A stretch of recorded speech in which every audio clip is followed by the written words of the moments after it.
하나님의 교회는 좋은 곳입니다. 감동 있는 예배가 있고 이웃 간의 사랑이 있습니다. 풍성한 나눔이 있고 아름다운 만남이 있습니다. 하나님이 주신 사명이 있는 곳, 성령의 권능이 함께하는 곳, 방황하는 영혼들의 구원의 방주가 되기 위해 믿음과 말씀 안에서 오늘도 빛과 소금의 역할을 다하고 있습니다. 가까운 교회에 나가셔서 예수님을 만나보세요. 꿈과 소망이 있는 밴쿠버 중앙장로교회.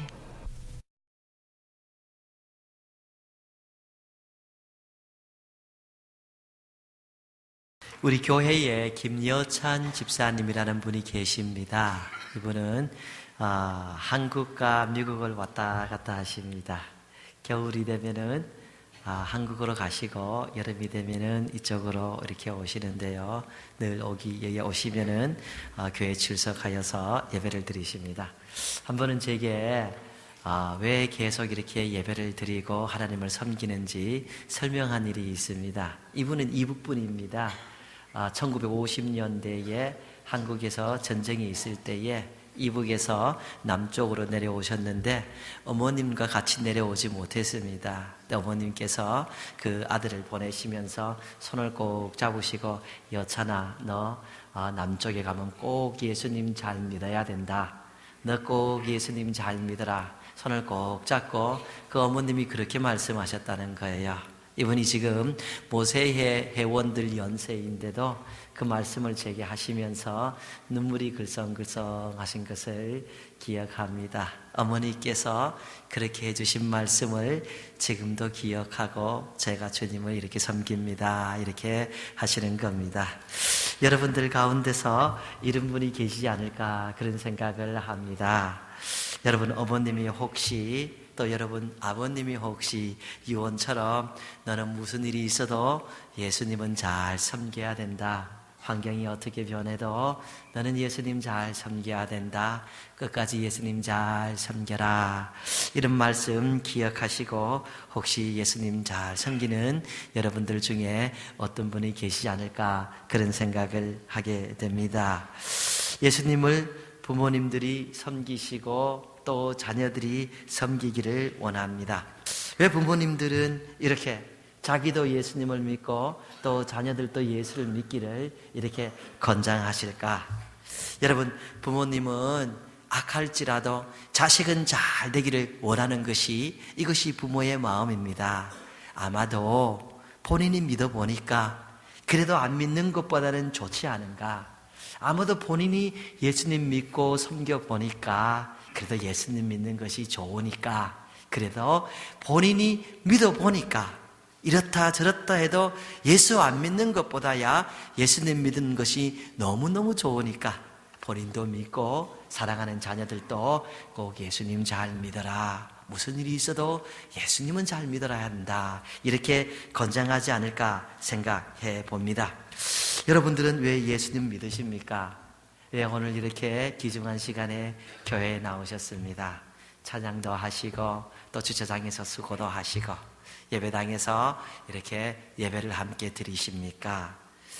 여러분 혹시 사랑하는 부인이 꼭 여보 교회 가야 돼 이렇게 얘기해서 부인의 마음을 기쁘게 하기 위해서 여러분 좀 오고 싶은 마음이 없는데도 오신 분 계실 수 있습니다.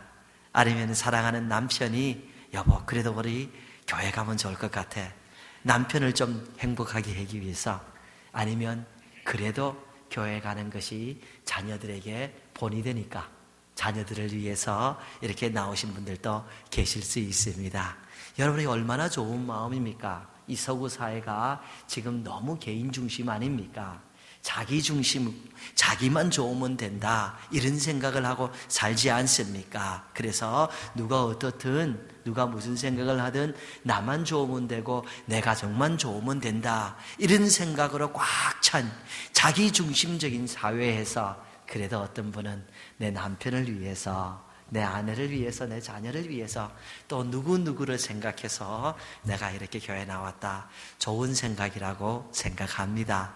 그런데 성도님들 여러분 대다수의 분들은 누구 때문이 아니라 그래도 주님 믿어보니까 좋더라. 그래도 안 믿는 것보다 이것이 아름다운 삶이다. 그래서 이 교회에 나오시고, 그래서 예배를 드리시고, 그래서 이것에 앉아있는 줄로 믿습니다. 그리고 내가 믿어보니 좋으니까 자녀들에게도 권장하고, 그리고 때로 이웃에게 전도도 합니다. 같이 교회에 나가서 예수님 믿읍시다. 참 좋습니다. 이렇게 하는 것이죠. 저도 예수님을 믿습니다. 저도 예수님이 좋아서 믿습니다. 어느 날 보니까 제가 교회를 열심히 다니고 있는, 어느 날 보니까 예수님이 좋은 거예요. 어느 날 제가 가만 생각하니까 길이요 진리요 생명이신 예수님이 없으면 내 인생의 소망이 무엇인가?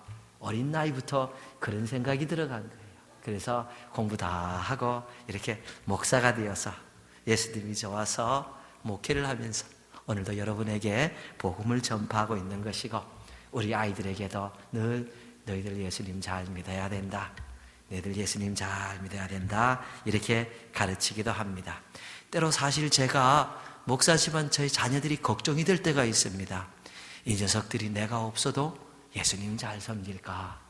예수님 잘 믿을까? 이것이 인생에서 얼마나 귀중한 건데 걱정이 되어서 한 번은 우리 아론이는 목회자를 만들어야겠다. 목회자가 되면은 그래도 예수 안 믿을 그럴 걱정은 하지 않는가. 그래서 너 목사 될래? 했더니 절대로 안 된대요. 그냥 혼자 한번 해본 생각입니다. 좀 엉뚱하게 생각한 건데요. 정말 저도 우리 자녀들이 예수님 잘 믿게 되기를 바라고, 그때로 전도도 하고 이렇게 복음도 전파하지요. 지금 코키틀람에 있는 어떤 식당에서 하는 음식을 제가 좋아합니다. 그래서 가끔씩 이렇게 들리게 되는데, 들릴 때마다 거기 웨이트레스 서빙하는 그 아주머니에게 교회 다니세요? 교회 다니면 좋습니다. 이렇게 얘기를 합니다. 상당히 제가 몇 년째 그러고 하고 있습니다. 근데 어느 날 보니까 너무 부담을 느끼시는 것 같아요. 교회 다니세요? 이렇게 하면, 이렇게 여쭈면, 주일날 일하기 때문에 너무 바빠서 시간이 없어요. 이렇게 대답을 하십니다. 근데 계속 그런 대답이고 그런 질문인데 부담을 느끼시는 것 같아서 제가 너무 부담 안 주려고 또 질문을 안 했습니다. 그래서 얼마 전부터는 가면 그냥 밥만 먹고 이렇게 나오는데, 매번 올 때마다 교회 다니세요? 물어보던 분이 어느 날부터 안 물어보니까 이분이 궁금해지신 것 같아요. 저분이 왜 저러시나 하고. 그래서 지난번에 갔을 때는 이분이 오히려 어디 교회 다니세요? 어떻게 하면 됩니까? 하고 이분이 오히려 이렇게 제게 질문을 합니다. 하나님께서 이분도 사랑하시니까 이 거룩한 하나님의 은혜가 이분에게도 내려서 이분도 예수님 믿고 정말 인생을 의미 있게 하나님의 자녀로 살아가게 되기를 주님 안에서 진심으로 소망하고 축복합니다. 그렇습니다. 이렇게 우리는 주님을 자랑하며 생활하는 겁니다. 저와 같은 목회자만 이렇게 하는 것이 아니지요. 우리 교회만 해도 토요일만 되면은 비가 오나 눈이 오나 전도 나가시는 분들이 계십니다. 하나님께서 기뻐하신다고 생각합니다. 사실 그렇게 예수님 자랑하러 나간다고 해서 무슨 세상적인 이득이 있습니까? 떡이 나옵니까? 아니면 돈이 나옵니까? 밥이 나옵니까? 우리요 조상들이 너무 가난하게 살다 보니까 우리는 무슨 일이 있으면 거기 밥이 나오냐 떡이 나오냐 먹을 거 먼저 찾습니다. 미국 사람들 같으면 거기에 행복이 있습니까? 거기에 평안이 있습니까? 거기에 기쁨이 있습니까? 이렇게 할 건데 우리 고유의 우리 특유의 어법 같습니다. 거기 밥이 나오냐 떡이 나오냐, 밥도 안 나오고 떡도 안 나오는데 늘 그렇게 토요일마다 전도하고 시간이 날 때마다 이렇게 예수님을 자랑합니다. 여러분, 칭찬을 하면 고래도 춤을 춘다, 유명한 책의 타이틀이지요. 고래도 춤을 추는데 여러분들께서 나아가셔서 주님이 좋습니다, 주님 믿으세요 하면은 우리 예수님께서 그 모습을 보고 얼마나 좋아하실까, 얼마나 기뻐하실까. 김 집사가 그래도 나를 자랑하는구나. 여러분의 그런 아름다운 모습이 주님을 기쁘시게 하는 모습이고 주님의 마음을 흡족해 하는 모습인 것으로 확신합니다. 그렇지요. 이 수많은 사람들이 주님을 자랑하고 주님을 전하고 있습니다. 이렇게 우리 지역에서만 뿐만 아니라 먼 곳에 가서도 자기의 삶을 뒤로하고 이렇게 먼 곳에 가서 말씀을 전하는 분들이 계시죠. 제가 아는 친구 전도사님만 해도 UCLA 졸업하고 엔지니어로 일하고, 그 사모님은 학교 선생님으로 하다가 어느 날 신학교 오셨어요. 공부하시고 그리고 태국에 가서 벌써 10년 이상을 선교하고 복음 전하고 그렇게 생활합니다. 이런 분들이 많이 계세요. 몇 주 전에는 우리 교회에 이규인 선교사님 수요일 날 오셔서 말씀을 전해주셨습니다. 저희 교회에서 후원을 하니까 늘 이렇게 오시면 연락을 주셔서 오셔서 말씀을 전해주셨는데, 이분은 50대에 전쟁 중에 있는 어려운 사람들에게 복음을 전하시겠다고 해서 이 산살바도르로 가셨습니다. 그런데 지금은 70대가 되셨습니다.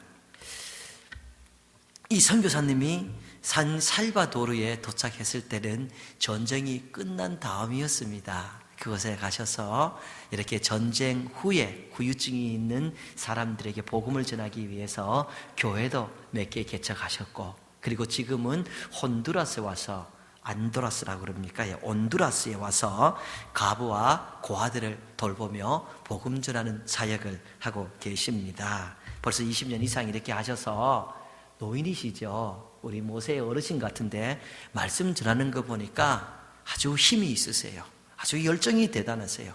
제가 이렇게 앉아서 들으면서 참 멋있다, 멋이 있다, 이런 생각을 했습니다. 본인 경험을 몇 가지 나누셨는데, 한 가지만 제가 이분 얘기를 나눈다면은 이 온두라스에 있는 사건입니다. 이 온두라스에서 차를 몰고 가다가 건총환이 총을 든 강도들에게 붙들렸다고 합니다. 그리고 이 강도들이 숲으로 끌고 갔습니다. 보자기를 머리에 씌우고 덮어 씌우고 그 다음에 있는 것을 다 빼앗았습니다. 차도 빼앗았습니다. 그리고 이분 집까지 찾아가셔서 집에 있는 것도 다 빼앗았다는 겁니다. 그런데 이분이 그곳에서 죽을 줄 알았는데 안 죽이고 가더라는 거예요. 근데 가는 사람을 향해서 이분이 그랬다는 거예요. 나 집에 가야 되니까 버스비 달라고. 아유, 이런 여유가 어디 있었는지, 그 소리가 좀 웃겼습니다. 버스비 달려서 버스비 받아서 버스 타고 집에 가셨다고 그러시더라고요. 정말 죽을 고비 안에서 이 넉넉한 여유, 얼마나 멋이 있습니까? 그렇게 이렇게 복음을 전하는 사람들이 아주 많습니다. 주님을 자랑하는 사람들이. 여러분, 2010년도 통계로 미국에서는 4만여 명의 사람들이, 하나님을 사랑하는 사람들이 아주 편안한 집, 편안한 환경을 벗어나서 가난한 곳으로 가서 복음을 전하고 있다는 겁니다. 선교사님 수가 그 정도 된다는 거예요. 2010년 통계로 대한민국에서는 22,014명의 분이 자기 가정을 뒤로하고 언어가 다른 곳에 가셔서 복음을 전파하면서 예수님을 자랑하고 있다고 합니까? 왜 그럽니까? 왜 본인도 믿고 자식들에게도 믿게 하게 하고, 그리고 또 열정이 더 남아서 이웃에게, 그것도 편안히 사는 삶을 뒤로하고 멀리 가서 이렇게 주님을 자랑할까요? 좋으니까 그러겠죠. 싫으면 그러겠습니까? 내가 싫은데, 내가 믿어보니까 이거 엉터리인데, 내가 믿어보니까 이거 가치 없는 삶인데 누가 이러겠습니까? 그래도 믿어보니까 여기에 의미가 있고 좋구나. 그래서 오늘도 수많은 사람들이 주님을 자랑하며 주님을 믿고 있다 하는 겁니다. 그런데 사실은 좋게만 해서 할 수 있는가? 그것은 아닙니다. 좋으면 혼자만 좋으면 되지. 때로 주님 자랑하다 보면은 좀 모독스러운 얘기를 들을 때가 있습니다. 왜 욕 들어가면서 때로 시간 바쳐가면서 그렇게 하는가? 좋기만 해서 그런 건 아니잖아요.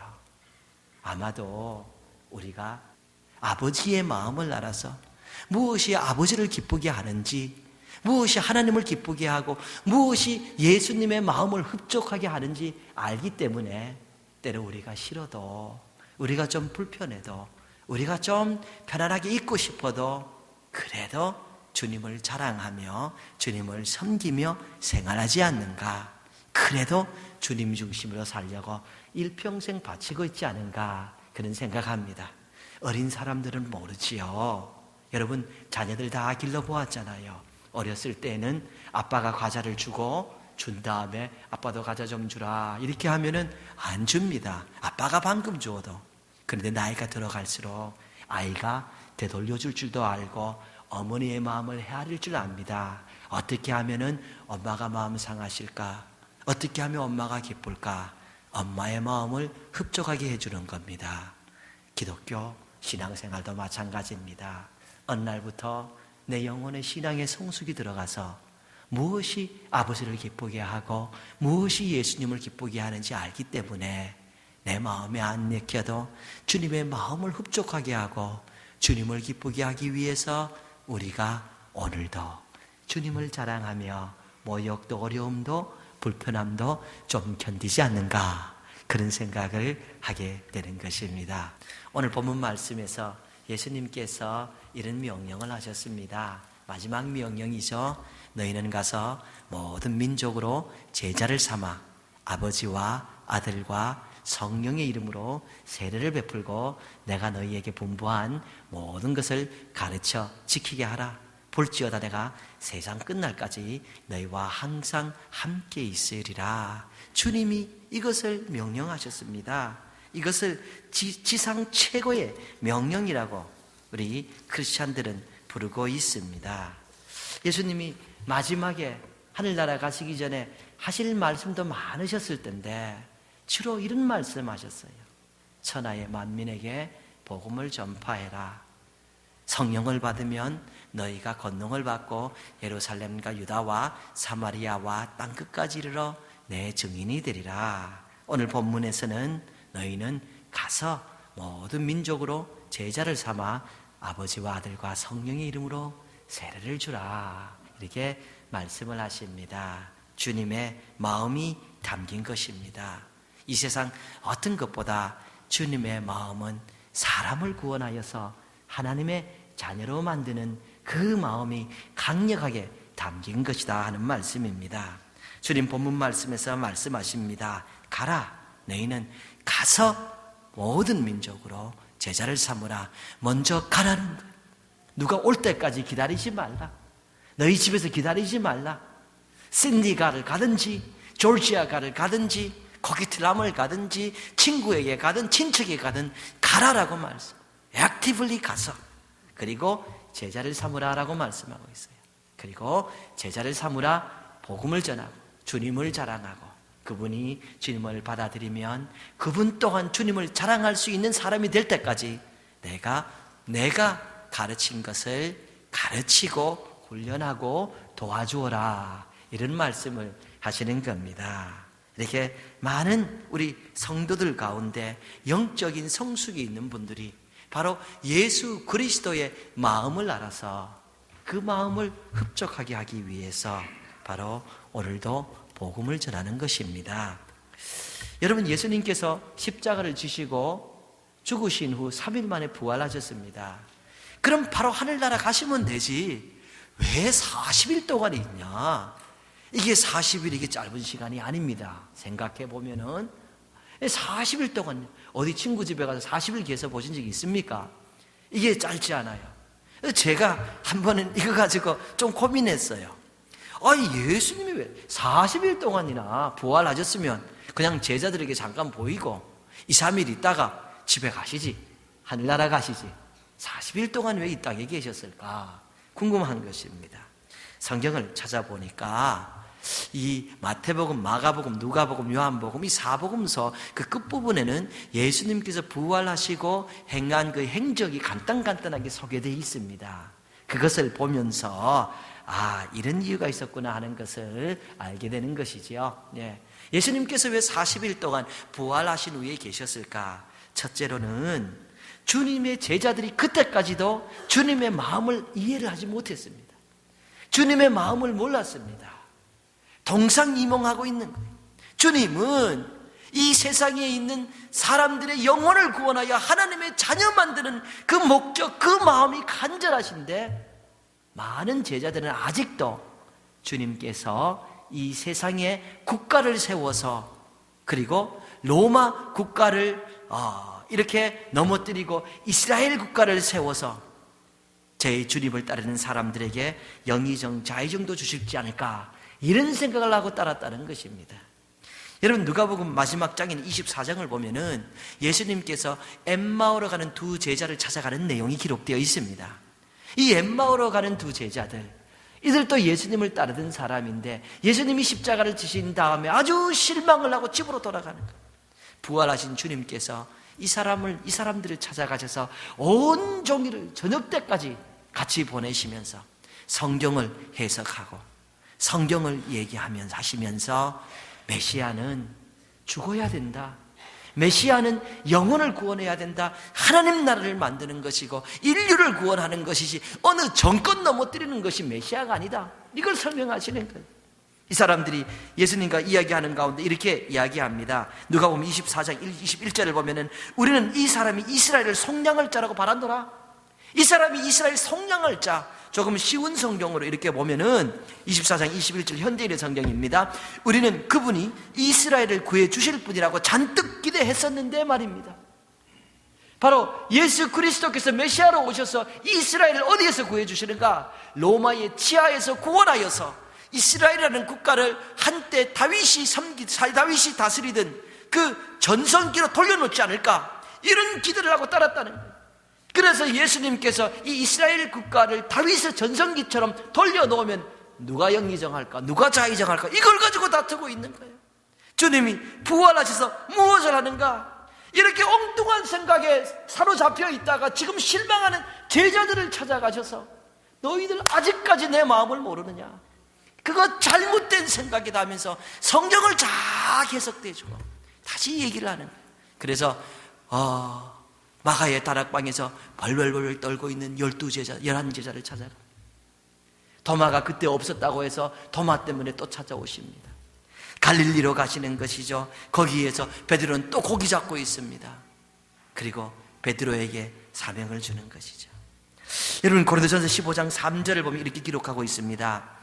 그리스도께서 우리 죄를 위하여 죽으시고 장사 지낸 바 되셨다가 성경대로 사흘 만에 다시 살아나사 게바에게 보이시고 후에 12제자에게와 그 후에 500여 형제에게 일시에 보이셨나니 그 중에 지금까지 대다수는 살아있고 어떤 사람은 잠들었으며 예수님께서 40일 동안 계시는 동안 때로는 500여 명의 형제들에게 한꺼번에 보이셨다는 거예요.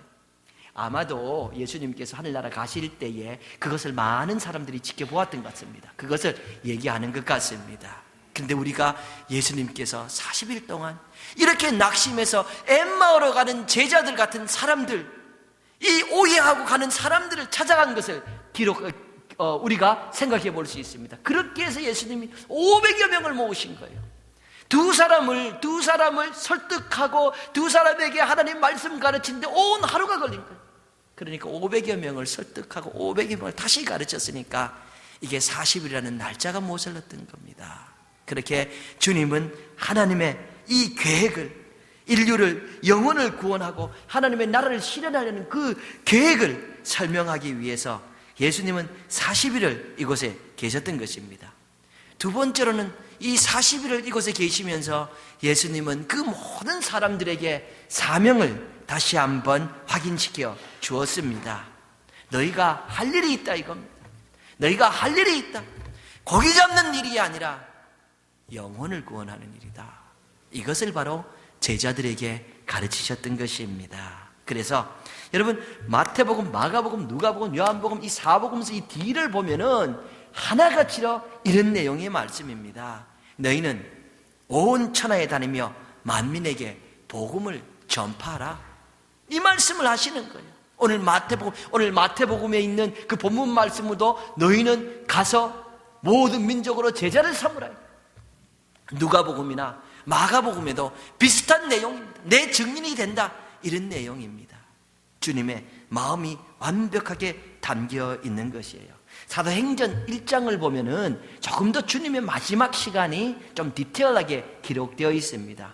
이때까지 제자들이 아직도 이해하지 못해서 주님 나라, 이 주님 국가 쓸 때가 언제입니까? 질문하지요. 주님이 이런 대답을 하십니다. 그런 건 너희들 신경 쓰지 말라. 그런 건 너희가 알 바가 아니다. 사도행전 1장 8절입니다. 오직 성령이 너희에게 임하시면 너희가 권능을 받고 유대와 사마리아와 온 땅 끝까지 이르러 내 증인이 되리라. 너희는 전도하고 나를 자랑하는 사람, 나를 증거하는 사람이 되어야 된다. 이것을 가르쳤습니다. 그래서 영혼을 구원해야 된다 하는 것이죠. 제자들이 예루살렘에 돌아가서 성령님을 받습니다. 그리고 그때부터 아버지의 마음을 알고 주님의 마음을 알고 일평생 주님 자랑하면서 살아간 것을 우리가 볼 수 있습니다. 그렇습니다. 오늘 많은 사람들이 주님의 마음을 압니다. 그래서 편안한 거 알지요? 그래서 어떻게 하면은 좀 분위기 있게 폼 재고 사는지 알지요? 그러나 그것보다는 불편하더라도 주님을 기쁘시게 해야겠다고 이 주님 자랑하는 것을 일평생의 사명감으로 생각하고 살아가는 것입니다.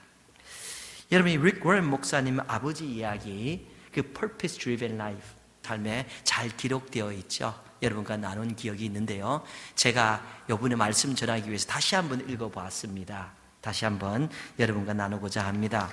이 오렌지 카운티에서 목회를 아주 잘하고 있는 릭 워런 목사님 아버지도 목사님이셨습니다. 이분은 50여 년 동안에 목회를 하셨는데 주로 시골에 있는 조그만 교회들만 찾아가셨습니다. 그리고 이 목회를 하시면서 이분이 즐겨 하신 것은 성도들과 함께 팀을 이루어서 이렇게 가난한 국가에 가서 교회를 지어주는 것이었습니다.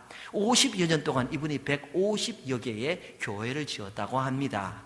그런데 이분이 1999년도에 암에 걸리셨는데 그 암에 걸려서 소천하기 바로 몇 주 동안에는 거의 정신을 잃고 행설수설 하셨다는 거예요. 근데 한 번은 이렇게 정신을 잃고 행설수설하다가 갑자기 이분이 자꾸 침대에서 일어나려고 했다는 겁니다. 근데 힘이 없어서 일어나지는 못하고 자꾸 일어나려고 하니까 옆에 지켜보던 그 며느리가 아버님 왜 그러세요? What are you doing? 왜 자꾸 일어나려고 하세요? 했더니 이분이 이런 대답을 했다는 거죠.